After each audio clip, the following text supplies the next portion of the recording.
Welcome back, film fans. Today, we're rediving deep into the heart of Middle-earth with the second installment of Peter Jackson's epic trilogy, The Lord of the Rings, The Two Towers. After the Fellowship was shattered at the end of the first film, this movie brilliantly splits our heroes into three distinct yet interwoven storylines, each one escalating the stakes and expanding the world.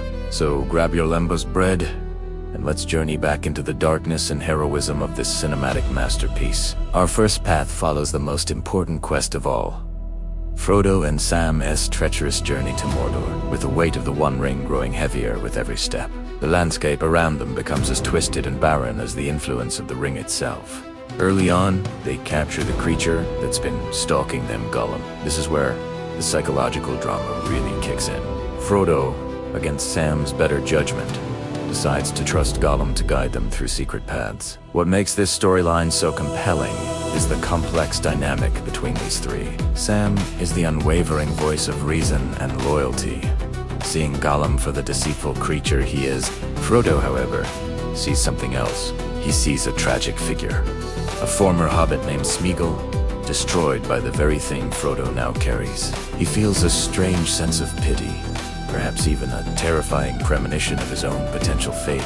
This internal conflict is Gollum himself, a creature torn between his Smeagol side that wants to help his master, and his Gollum side, consumed by a desperate need to reclaim his precious. As they venture through the dead marshes, a ghostly swamp filled with the faces of fallen warriors, and head towards the Black Gate of Mordor, the burden on Frodo becomes almost unbearable. The ring whispers to him, feeding his paranoia and draining his very life force. It's a slow, painful descent. We can only watch as our hero begins to physically and mentally break down, with only his steadfast friend Sam to hold him together. Meanwhile, our second storyline is pure, epic action. Aragorn, Legolas and Gimli are on a relentless pursuit of the Uruk-hai, who have captured Merry and Pippin. This trio of heroes has incredible chemistry, giving us moments of humor, rivalry, and deep friendship. Their chase leads them into the kingdom of Rohan, a land of proud horse lords now teetering on the brink of collapse. Rohan is being systematically dismantled from within and without. The dark wizard Saruman has allied himself with Sauron and has bred a massive, terrifying army of Uruk-hai, bred for one purpose: war. But Saruman's influence runs deeper. The king of Rohan Theoden is a withered shell of his former self, his mind poisoned by his snake-like advisor, Grima Wormtongue, who is secretly a spy for some. The kingdom is leaderless and vulnerable. This is when we get one of the most powerful moments in the entire trilogy, the return of Gandalf. He's not the Gandalf, the Grey we knew. He is reborn as Gandalf the White, more powerful and radiant. He confronts Wormtongue, breaks Saruman's spell over Theoden, and restores the king to his rightful mind and strength.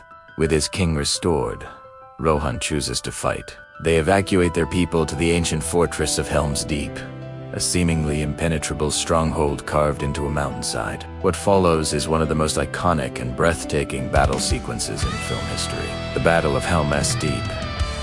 It's a desperate, brutal siege. 10,000 Uruk-hai against a few hundred defenders, a mix of old men and young boys.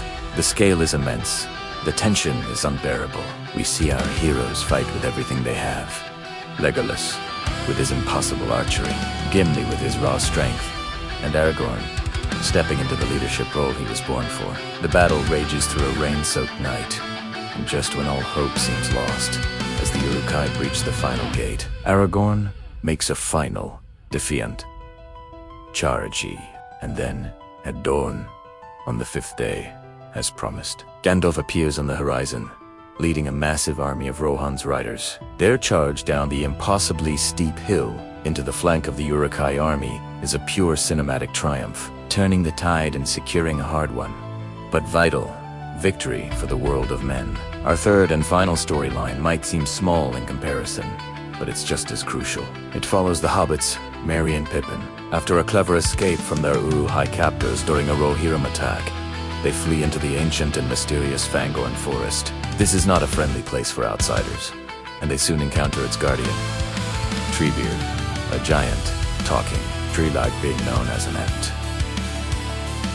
The Entes are the oldest living beings in the shepherds of the forest, and they are slow to anger.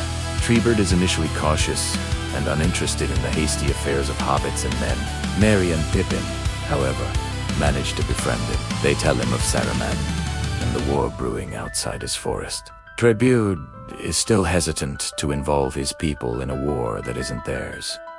But everything changes when he takes the hobbits to the edge of Fangorn and sees what Saruman has done. The forest has been torn down, burned, and ravaged to fuel Saruman's war machines. This act of senseless destruction finally awakens the slow, deep wrath of the Entes. Treebeard calls an Entmoot, a council of the Entes, and after long deliberation, they decide to march on Isengard, Saruman's fortress. The resulting attack is a force of nature unleashed. The Ents, with the power of the forest itself, tear down the dams, flood the industrial pits, and shatter the stone walls of Isengard. They completely dismantle Saruman's war factory, trapping the wizard in his own tower, the Tower of Orth. It's a powerful message. Even the quiet, ancient forces of the world have a part to play, and no evil can go unchallenged. So, as the two towers draws to a close, we're left in a place of precarious hope. Rohan has won a major victory at Helm's Deep. Saruman has been defeated at Isengard. But the war is far from over. Sauron's other tower, the Dark Tower of Barad-dûr in Mordor, is gathering its full strength, and our heroes, Frodo and Sam, are pushed to their absolute limits. In the final scene, we see Gollum's internal struggle finally tip towards malice. He begins to plot his betrayal, planning to lead the hobbits into a deadly trap to get the ring back. The film ends on this chilling note, reminding us that while great battles have been won, the most important journey is still fraught with peril, and the fate of Middle-earth hangs by the thinnest of threads. It perfectly sets the stage for the epic conclusion and the return of the king. Thanks for watching. If you love deep dives into your favorite movies, be sure to like this video and subscribe for more content. Let me know in the comments what your favorite moment from The Two Towers is. See you next time.